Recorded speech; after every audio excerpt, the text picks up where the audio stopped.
Hello, Real Talk listeners. It's David, and I'm back here for another exciting episode of the first interview in several weeks. I have been coming at you solo, really talking to you about goal setting and value proposition and some of the industry notes.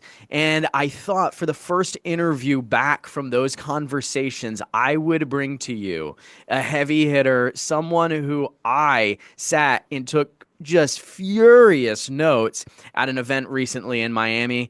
I have with me today the founder of Amy Stockburger Real Estate and Lifetime Home Support Academy. It's Amy Stockburger herself, the number one agent and team in South Dakota. How's it going, Amy? I'm amazing. How are you, David? I'm doing really well, and I'm super excited for our conversation today because, like I just mentioned, I actually haven't interviewed someone for. Do you ever get in these like modes where just like you want to be like I want to call it like the prophet, like, and I felt like a prophet the last several months to our listeners, where I was just like, I have so much that I want to tell them, I and love so that. I so this is the love first that. interview in a while, and I'm really looking forward to it. So as we get in today, I want you to introduce everyone by um, tell everyone what you were doing before real estate and Okay. how you got into this business in the first place. Well, I actually came into it straight out of college. My dad owned a Coldwell Banker at the time, and he did what I call the opposite of nepotism. He offered me 24,000 a year to sit in a dark, dank office in the back of the brokerage and learn kind of the inside from the bottom up to see what I thought of it. And really, it was just like, here's sink or swim. So I was support staff, concierge, relocation department back then, and I fell in love with our sexy, beautiful industry. And so I did the next thing. I said, I'm going to get licensed. And he did the next best thing he could have for me. He said, absolutely not. It's so hard. It's cutthroat. It's so expensive. You can't do it. You can't do it. I was like, oh, okay. That's what I needed. So got licensed, became a buyer's agent for a hot second. Decided that I was just going to go out on my own and was a single agent for even a hotter second. Got my sister licensed almost immediately and got a part-time assistant actually who was hearing impaired because we had a big a hearing impaired community in our market at that time, Interesting. and I knew the sphere was always going to be our biggest lead source, so I got really sticky with that sphere and just sold a ton of houses within that community, and just started growing. And we my sister and I back in the day, because Google wasn't Google back in the day, like our biggest ad spend was newspaper. Like how crazy is that? Most agents don't even know what that is, but yeah, so Interesting. my ads were in the Argus Leader is what it was called here. But we'd run like 15 to 20 open houses a weekend. We would just grind, but we had such a good conversion rate that we just started scaling and growing and grew my team. And then my husband left the lending world or the banking world and came over in '09, a really fun year for him to come over into That our is a good year. to our business. And then we started really running it like a true business.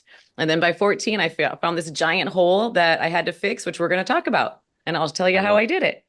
All right. Yeah, I'm excited to dive into that. But before we get there, I want to go back to the beginning a little bit. And I want to ask you, I'm a dad to four kids, Mhm. and I have been thinking a lot lately about how do you like toe this line between giving them opportunities, but also wanting them to go through that grind and hard work. I'm curious.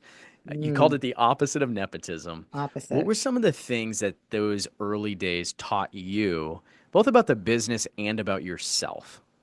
Oh, the grind, because coming in as the daughter of the boss, I wasn't really well liked by a lot of the admin, the staff or the agents liked me, because I could work hard, but I was the oldest. I am the oldest still, and I just wanted to prove something to my dad, so I just put my head down and just couldn't gobble up enough information. I wanted to be successful at it. I wanted to figure out how this all worked. I would sit in agents' offices all the time. I'm like, explain a CMA to me. Like, I don't get it. Like, and then I'd go to the next top producer, explain this to me. I don't get it. Like, I had to know that part of it to understand like the beginning parts. And my son works for us now. He actually got licensed when he was 18, sold his first house when he was 18, bought his first house when he was 18. And he had a, not the same as exactly how my dad did it. My dad did it exactly perfect for my personality type, but same thing. You have to let him, swim. You have to let them swim, and you can't give them all this favor all the time to see where their grind is, where their hustle is, where they're powerful so they can believe in themselves on that. The word that comes to mind when you say like where their grind is like what what kind of grit do they have, and like what Right. really fires them up. And so one of the other things that I thought was really interesting is you said you were a solo agent for like a really hot second. Second. What made you, was it just like immediate leverage needs that caused you to, hire your sister and do that? Or was it something else? Was it just like your personality, you need to be with people? Like, was it a personality It thing or was just a okay. So business Google thing? wasn't Google, right? We didn't have the same, and coaching really wasn't what coaching is now. There wasn't exact blueprints that I could take, but the blueprint that I was going off of was millionaire real estate agent. That was my Bible back then. That's what I was using for everything. And my dad's agents used to say, Amy's a phenom, like what she's done. I'm like, no, I'm just following a blueprint. I'm following what they did. And I do have a PhD in failing forward, though. I'm not, I'm not scared to implement and I'm not scared to fail, but because I like it when I find ways not to do things because then I can systemize the heck out of them and scale faster. But that was the blueprint I used, was like, okay, how could I do this at a big level, knowing that I wanted to serve, and knowing that I kept thinking it was so, from the very beginning, I'm like, there has to be a better way to do this. This can't be it. That's what I kept thinking all the time. Like there has to be a different approach to this. There always is, right? I have to figure it out. And when I found the approach that I created, because I was looking for another blueprint, that's what we want as entrepreneurs, right? We want to take what somebody else has done as mistakes, give us the copy and paste methods so we can skip levels. And I just couldn't find what I knew in my heart, what the solution was out there that existed already. And I think you kind of alluded to that solution. You said for early on, you knew your number one source was always going to be your sphere. How did Always. you know that? Forever and ever, the people who knew, like, and trusted you from every sales book I read. Because again, Googs wasn't Googs. All I had was books and tapes and all these things that I just knew that to grow a business, I needed to solve a problem for somebody, to be a solution to their problem. And I knew that people who knew, like, and trusted me were going to are my biggest source of growing that. And we're in Sioux Falls, South Dakota, which is the biggest city within South Dakota. But I was from a little town in Canton, which was like, 3,500 people. And so one thing I kept thinking, like, I'm so behind the eight ball. I didn't grow up here in Sioux Falls where I have all this sphere already built in, these people I graduated these bigger high schools with. So I knew I had to really go hard in the paint in scaling a sphere myself. And my stepmom was in the business, so I couldn't like go in and take my dad's sphere. I mean, that was sphere she was already working. So I needed to create my own sphere. And that's really what you started to do then, is like develop this blueprint for how you provide value to your sphere of influence so that they never go anywhere else, right? So Right. take me through a little bit of the progression from those early years into, you get into business, your husband joins you in the business, and then you really start scaling out. What did that look like? Well, Adam was an amazing add to our business. He's my red light. I'm the green light. I always joke that we'd probably live underneath a bridge if it was just me always saying, yes, go, let's go. But he's the one who's like, okay, let's figure this out and do it the smart way. But in 14, by the time we got to 14, we were a smaller team, but we were scaling and we were doing well. But again, systems were something that I'm really good at. That's one of my superpowers. And so we were just really good at the before and during part of the transaction. And our clients were so happy. They just couldn't, I was always getting all this really, really high level of support or feedback. But then I would have clients come up to me and say, gosh, my sister moved to town and they bought a house 2 blocks down from me. And I was just like slayed. It would kill me. I'm like, what do you mean? Why was I not calling? Why would you not call me to have me help them? And at that time, I was running billboard ads to about like 25 to $35,000 a year. And those billboard ad campaigns, the one campaign goal of those were to remind the people who knew, like, and trusted me. That was the only reason. If I got additional business, fine, brand awareness, fine. But the main thing was to have them see me and remember that when they knew of somebody in a life change, to contact me. And guess what? a billboard with my face on it wasn't serving them at all. It didn't work. And so I found that in 14, I was like, we have to fix this.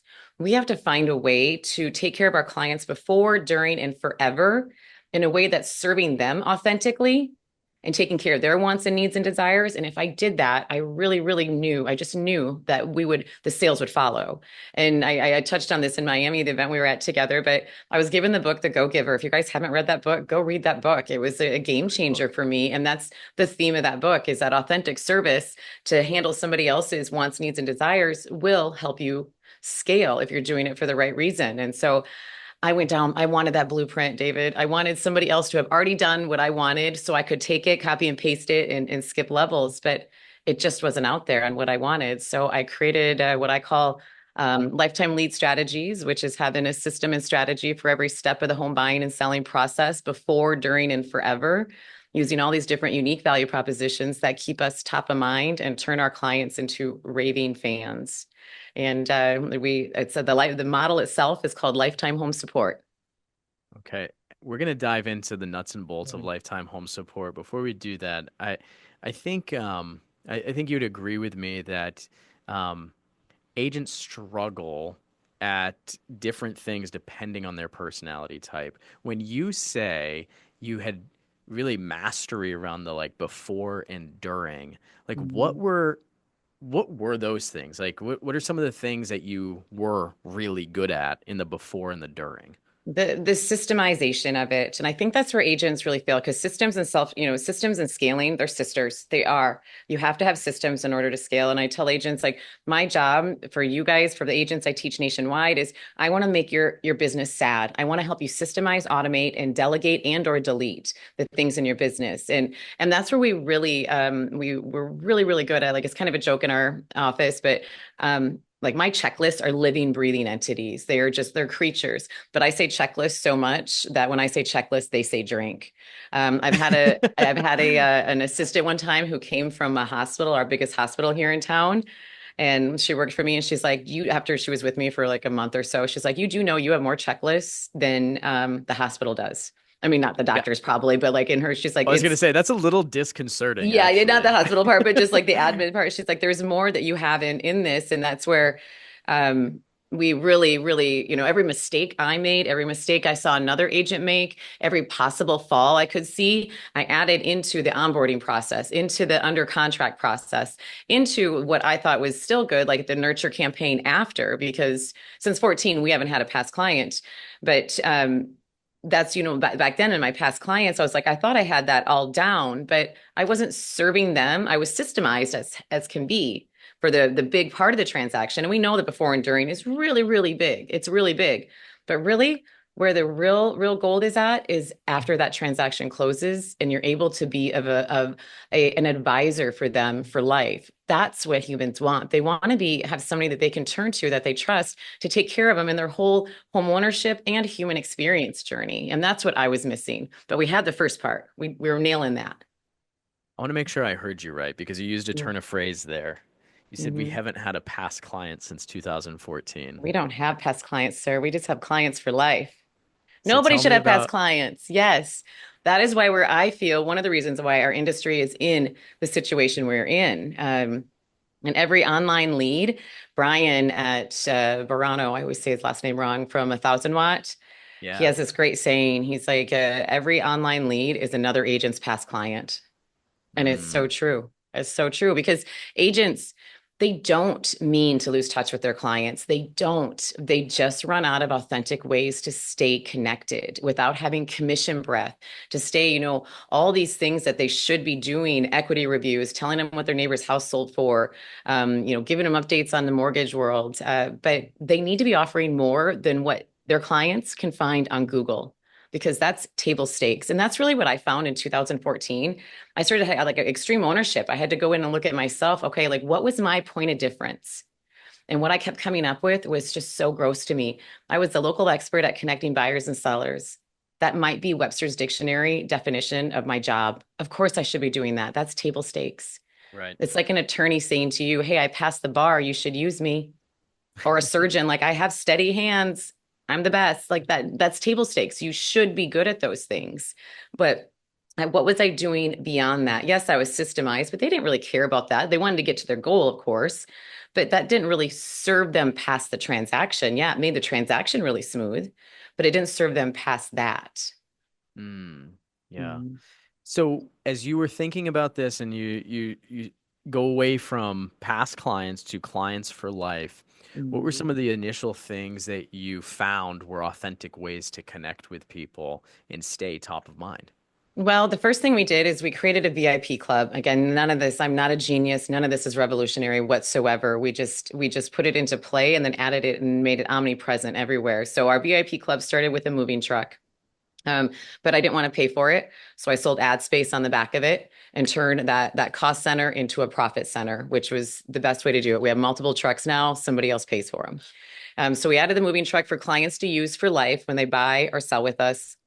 They get to use it no matter what. And at the same time, we added in our party and tool shed because think of all of the home ownership and human experience journey that these clients have. So we added in every specialty tool they would ever need to take care of their home: wheelbarrows, ladders, any type of like fan if they get water in their basement, commercial grade carpet cleaners, you name it. We have it. They can come use for free for life. We also added in our party shed anything like commercial grade food warmers, cotton candy, snow cone, popcorn machines, bouncy houses, platters, tables and chairs, anything that they would need for their human experience, they can come get for life. But we branded everything because they don't have these parties alone. They have these parties with all their friends and family.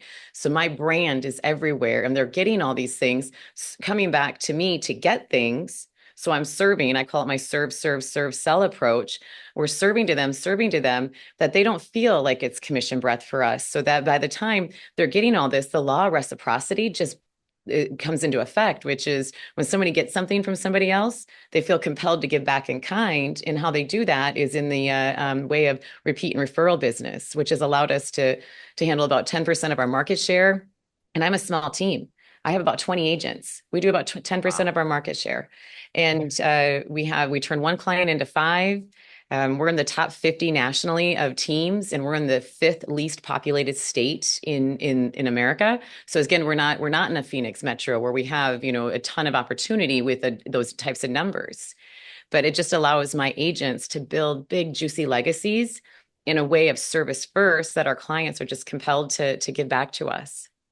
So I've got to, all right, this is fascinating to me. And when Mhm. you shared some of this, at that event that you referenced, I was thinking to myself, and this is, I can't bring all of myself into this conversation and just like I have to say, okay, what works from this? Because I thought to myself, based on my own wiring, I'm like, I could never, that's a separate business. Like that is how in the world did you manage I'm thinking inventory and check in, Mhm. check out and staffing that. Like Mhm. tell me a little bit about the actual scaling up. Like was there a first thing in your mind you were like it sounds like it was the moving truck first, Right. but then And party how and did tool at it the same time.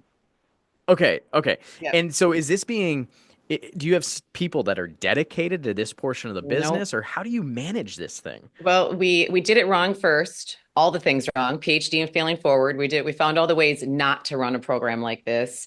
We did like booking software, Google calendars, all this stuff to try to make it easy. None of it worked. So I was like, screw it. I created software. So I have software that I sell out to agents too for them to have this same type of program that manages all of this. And it's software and it's a site that the clients get access to because think about this too, like your clients, they're going to your website before and during parts of the transaction. They're not coming back to it after. They come to it to vet you. They look at houses compared to theirs if their house is a listing, or they look at your site to look at houses, right? They're not coming back. This is a site, Lifetime Home Support, where they go to check out all these items, to get access to all these things. And I made it so that it's branded all to us. So same when I sell it to agents to use for them, branded to them, has the capability of the inventory, the in and out. It's right there. It gives them that ease of how they do this.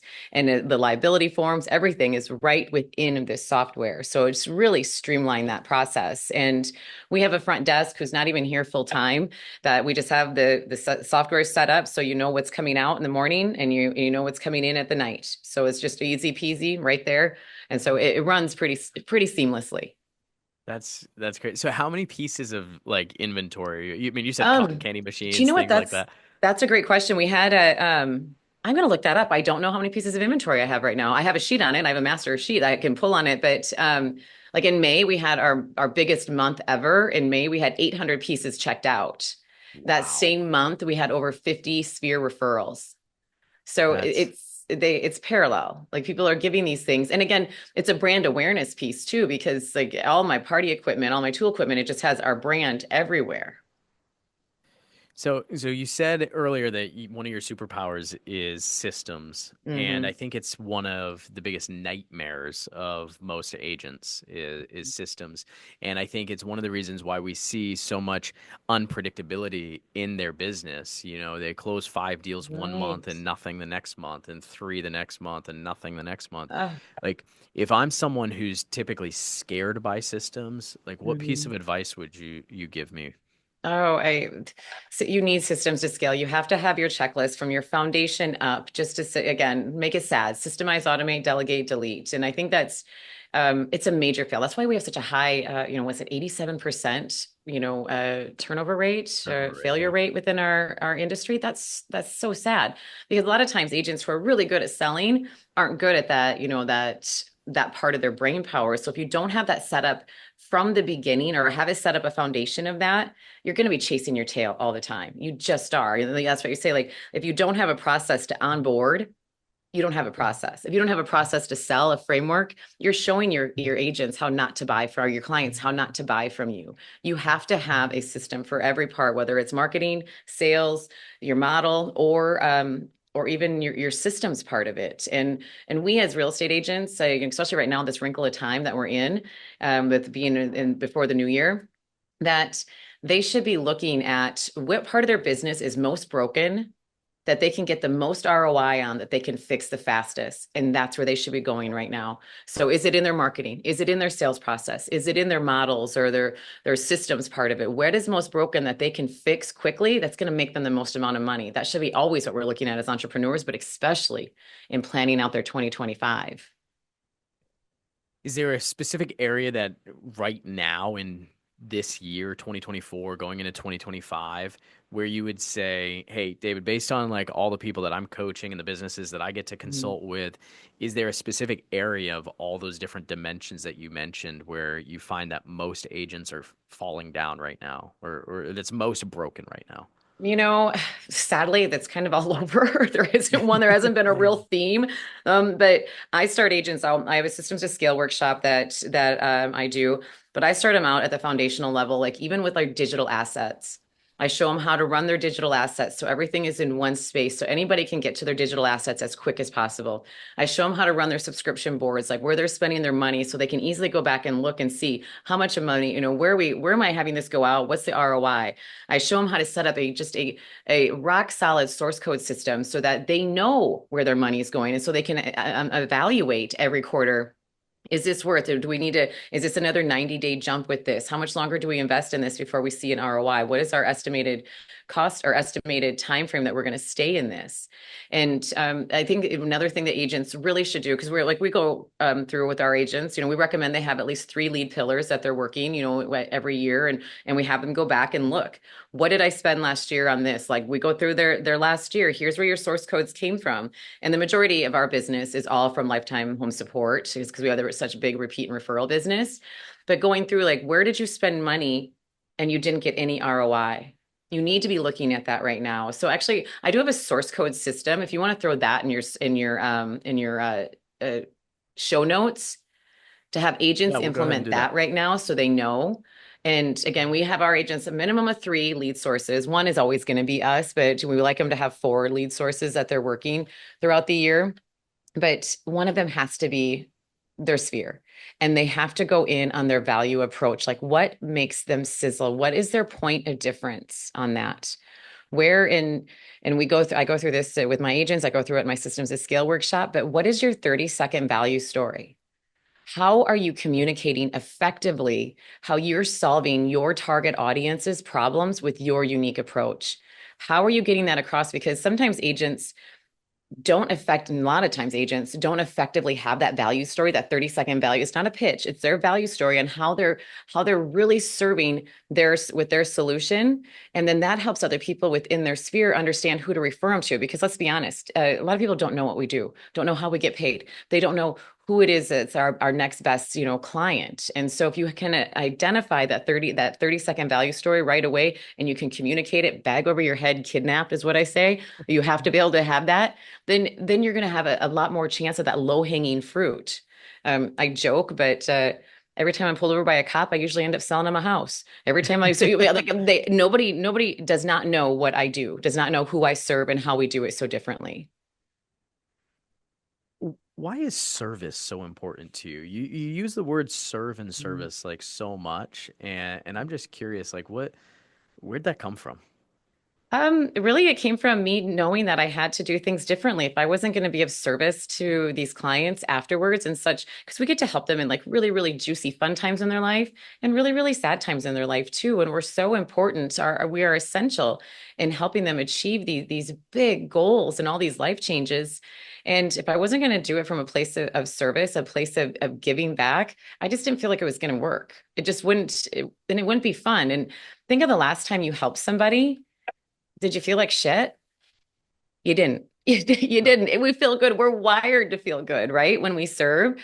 And so that's another thing I wanted for my agents, because when I started this, I did it all wrong. I was 15 hours a day, 7 days a week. I was grinding, grinding, grinding, grinding. And I just did, I worked it so hard to the detriment of my marriage, to my youngest. My youngest has done more open house, or my oldest has done more open houses than most real estate agents because I worked so much. She was just with me, all the time. And I wanted to provide my agents a way to build a big, juicy legacy where they didn't have to do it at the detriment of their family or their health or any of those things, and have a business that they enjoy. Because think about the difference between working with a cold lead and a warm lead.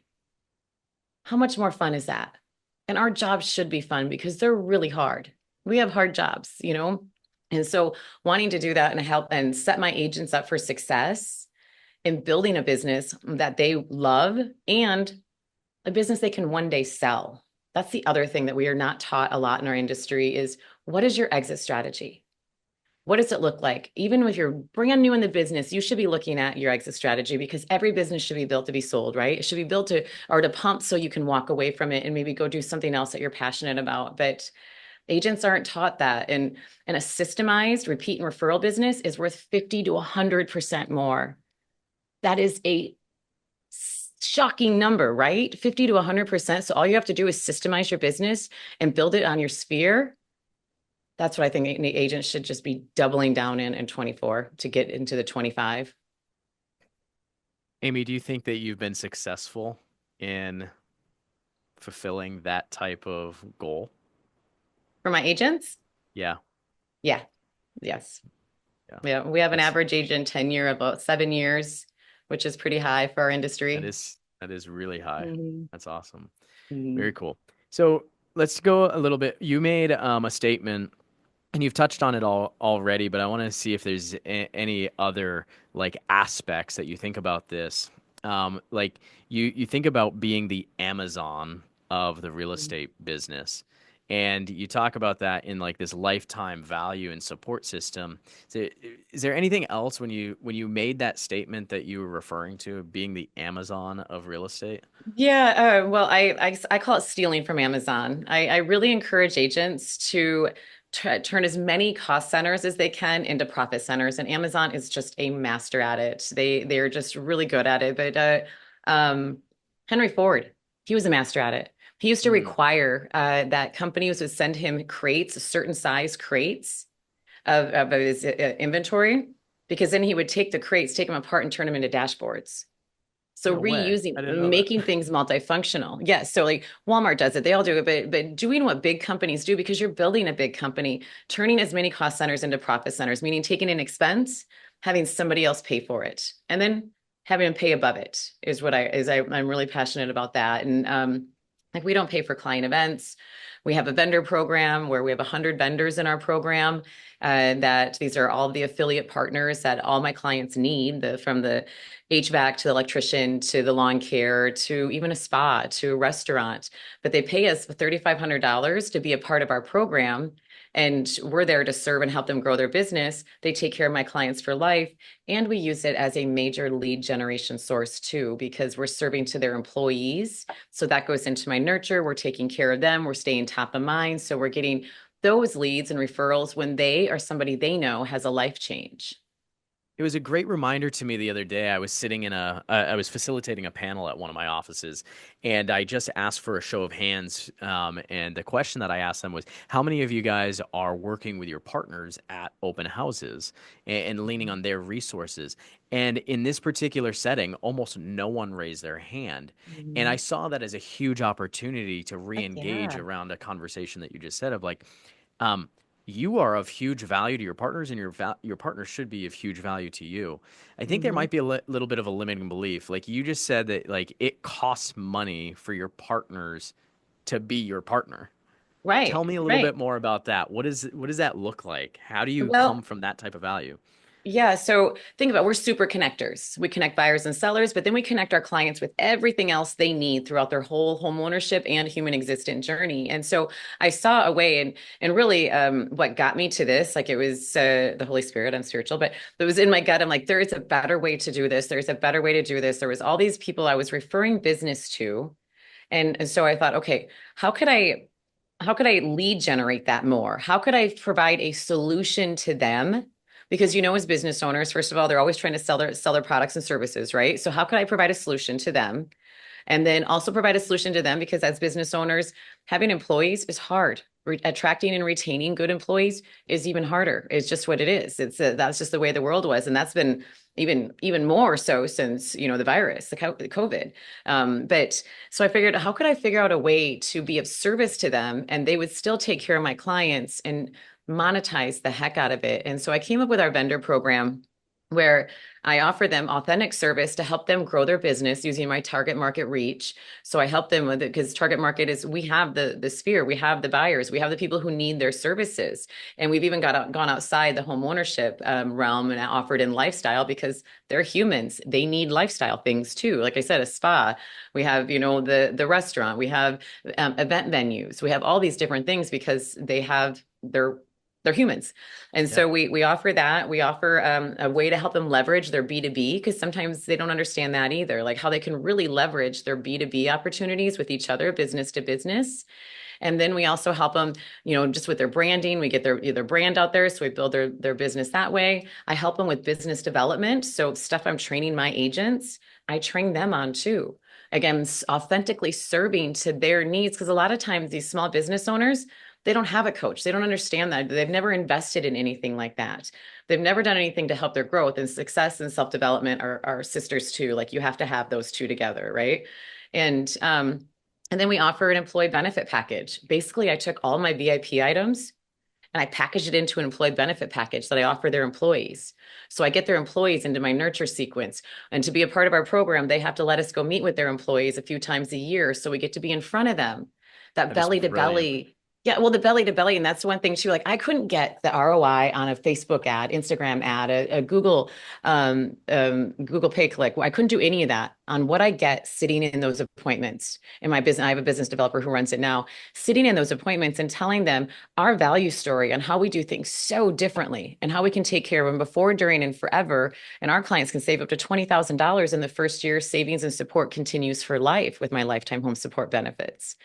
And so That's having incredible. that opportunity, just when they know of somebody who has a life change, we become the obvious choice of the brokerage name coming out of their mouth.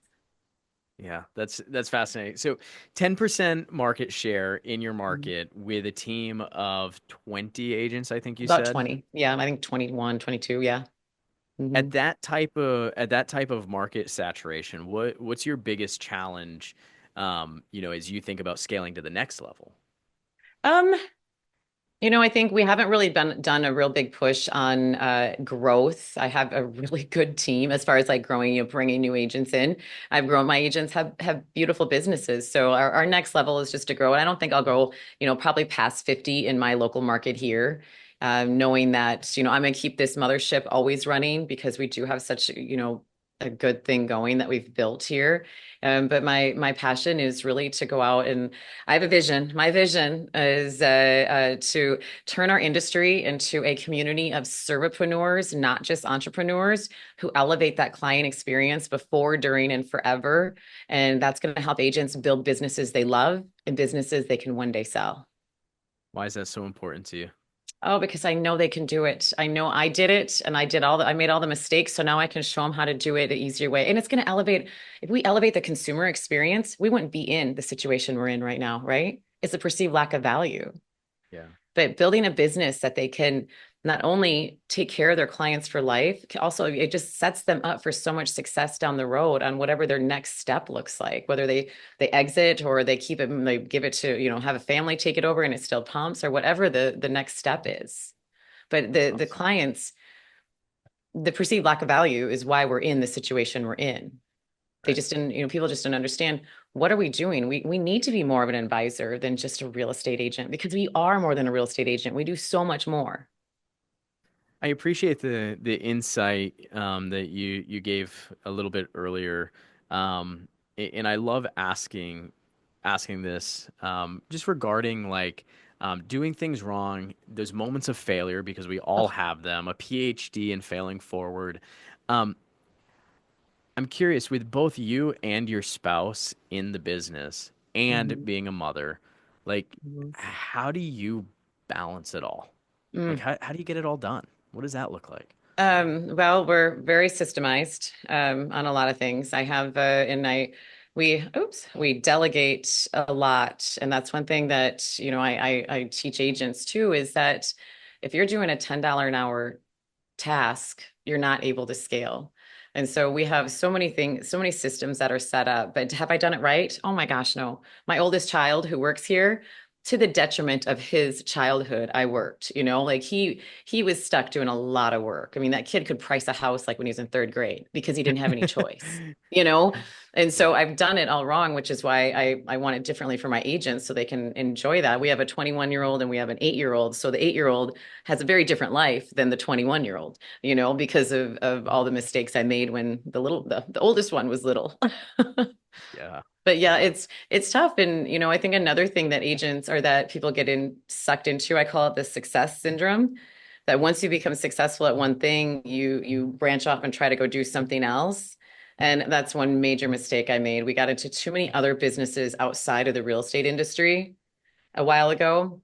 And I wish I never would have done that. Like that's one thing I say, like if I would have just stayed in my lane and stayed in the real estate industry, I would have been so much farther ahead than I am right now. Even with my Lifetime Home Support Academy, I had my eye off the ball doing something that it, in the long run, like looking back, it was just not the right move. It wasn't.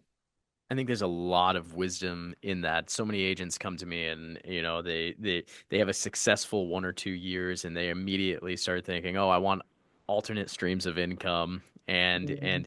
And I think the thing that I've always encouraged people and I've had to learn myself is that, a stream to truly be a stream has to continue when you're gone. And I Right. think we take our eye off the ball too quickly Mhm. and those things dry up and it's like the thing that led to our success in the first place, you know we lose ground in that area. And so Right. I too wish more agents would think about that and say, yeah, like develop mastery around this, like not just Right. success but like master this. Right. This is amazing. You have built just a hugely successful world, and it's been really cool to learn what you're doing in South Dakota. I want to transition us to be respectful of your time into the last segment of my show. I call 3, 2, 1 action. It's the same Mhm. 3 questions I ask every guest since the inception of the show. No preparation for this beforehand, Mhm. right? I Right. haven't asked you Yep. these questions. Nope. Nope. Um, so you ready for the hot seat? Yeah. Hit me. No, it's not too bad. So, I'm curious, what book has impacted your real estate journey the most and why? I honestly think it was the Go-Giver. It was what really changed my whole process on how I was going to build my business on giving first and not expecting to receive by authentically being of service was it really it changed my entire life, changed my agent's life, changed my family's life on it. And it's a little easy read. You could read it in, probably an hour and a half, maybe more. It's such a great book, but it led me to Raving Fans, which led me to Tribes, which led me to, to know that I had to come at this from a place of service. All great books. The Yep. Go-Giver. Who's Yep. the who question number 2, who is the single greatest influence on your business and why? Ooh, single greatest influence on my business and why? Um, right now, I would have to say, like, in my whole business, or like what I'm really like doubling down on right now. I'll leave that to you. Dan Martell. If you don't follow him, go follow him. He wrote the Okay. book, Buy Back Your Time. I teach his principles in my systems to scale, but it's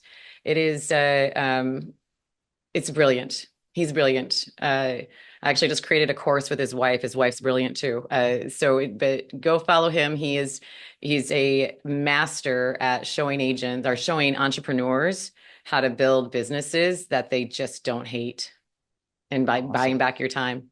Hmm. Very cool. Um, last question that I really love because we can take in information, all day, every day, but unless we actually implement and do something with it, like it doesn't really matter. And so, in the interest Right. of taking action, Right. we're towards the end of the year, okay? Hmm. If you could give one piece of advice to any real estate agent out there, one actionable item that they could Hmm. take to go all in on between now and the end of the year, what would you say to them? I would tell them to 10x their sphere. They need to 10x their sphere. That is going to be their biggest lead source forever and always. And actually, if your audience goes out to Instagram and follows me at Amy Stockburger, and if they DM me David, I'll send them my data bank developer, which will show them it's a memory jog on how to build that database. And it says it on there, but I also recommend they put a reoccurrence in their calendar today that they do it every 90 days and that they put a reoccurrence on their calendar every Friday. Who did I meet this week that needs to live in my CRM? In my data, I call it data bank. What you put in, you get out. It's your database. But that data bank developer also has a vendor program recruitment list in it. So start those relationships. You should be doing business with people who do business with you, and you need to understand how to effectively communicate how you serve. That needs to be something that is like at the forefront of anything in your business, no matter where you're at. And if you're a team leader, make that a meeting. Make that, tell them I have a prompt. Actually, if somebody wants a prompt, I have a killer prompt that we use for this. And it's Alex Ramo acting like Alex Ramosi. Reach out, and if you text me or DM me Alex Ramosi, I'll send you my prompt too. All right, so we're DMing you, David. We're DMing you, Alex Alex.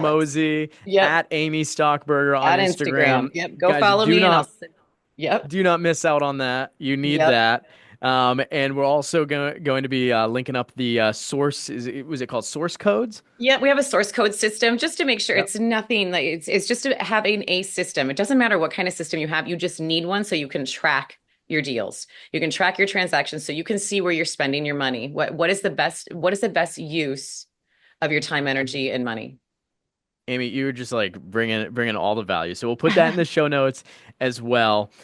You have some terrific courses. You've mentioned your systems to scale workshop several Yep. times. What is it? Instagram? Is that the easiest way to get a Yep, hold they of can get you? out there. Yep, or lifetimehomesupport.com will bring you to all of our playbooks, which are digital courses. Systems to Scale, that actually starts on the 18th of November. It's a 5-week program. You get lifetime access to it, tons of assets.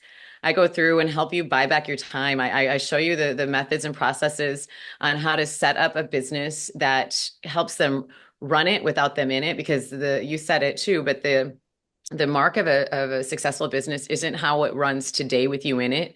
It's how it continues to run in your absence and grow in your absence. That is the mark of a true business, a successful business, I should say. But yeah, I That's give away I give away all my proven systems in that, from onboarding buyers and sellers to text replacements. Like I don't write out the word love you. I don't have time for anything like that. I show them how to onboard a buyer with text replacements and onboard a seller with text. I have the whole thing. Name it. We have under contract transaction coordination. I have digital coordination. You name it. It's in Well, there. what I think is really really cool and people need to pick up on is you have taken your lifetime value Mhm. approach even into the way that you have are selling your course and structuring these things. I mean, lifetime access and updates Mhm. for people who jump into this. Here's what I know for sure. If it starts the 18th, it's something that I'm going to put in front of so many of our agents because I have names just go right down the list in my different offices of agents who I'm like, yep, she needs this, he needs this, Mhm. I need this. Mhm. Super super cool. I go through Um, at the end for your team leaders. We have pretty high, we have really fun team meetings. So I go through like I give you my slide deck on how we do it and how we keep the energy high to keep your people engaged and to have them drinking the Kool-Aid with you on what you're doing. Because if you don't, and I show agents how to build that vision and core. Like, what is your core? Like, you need to be doing that this year if you're not right now. Like, what is your vision? What are your core values that everybody needs to buy into? Like, when we have an agent who comes to interview for us, like it's the phone interview, but if they don't align with our core values, even in that phone interview, we don't take the call. Like they mhm. have to want to do it for the reasons we want to do it. We want to be of service for life. And if that's not in their core values, it's not for us. And I don't want them in my ego, because it's gonna ruin my culture. So much wisdom there. Yeah. Amy, you are a terrific entrepreneur, terrific agent. I can't wait to someday, hopefully, visit South Dakota Oh, I'd and love it. just see all your cotton candy machines and moving equipment. Fascinated by what you provide, and you truly do come from a place of service. So I appreciate you investing some time. I know how busy you are, and it's just been a pleasure getting to know you better. So thank you. Yes, thanks for having me, David. I had a blast. You're a great host. Uh, Congratulations on all your success too. I love it. I love Oh, it when people win. winning is fun. Losing you learn, but winning is you get to learn and it's more fun, right? So, Right. um, guys, thank you so much for joining us for another episode of Real Talk with David. Go to the show notes, get all these valuable resources. Follow Amy on Instagram and take advantage of the things that she is giving you to be more successful. And like I always say, if you're gonna do it, go out and play all in.